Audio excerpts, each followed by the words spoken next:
This code program shows age gaps, future ages, and multiplication and calculation program. It asks the user to enter their age, pati ng edad sa imong parents, sa imong mama o papa. So nagbutang lang ko diri og nag-type ko og current age with input, enter your current age with parenthesis and quotation mark. So sim sa akong parents nakalahi lang kay ang sa akong variables. Next is this part, calculates the age gap between you and your parents. Ug dire gi-multiply akong edad dito sa edad sa akong papa ug mama. Dire pod gi-calculate ang akong edad 5 to 10 and 15 years.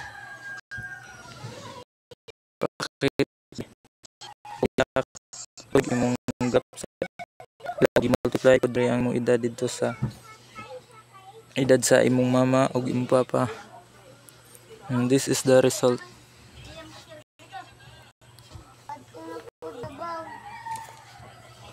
Ang bahaton dire is enter na ko ang edad sa akong papa, edad sa akong mama,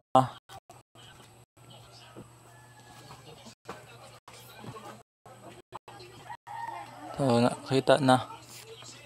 In 5 years you will be 25 years old, in 10 years you will be 30 years old, in 15 years you will be 35 years old.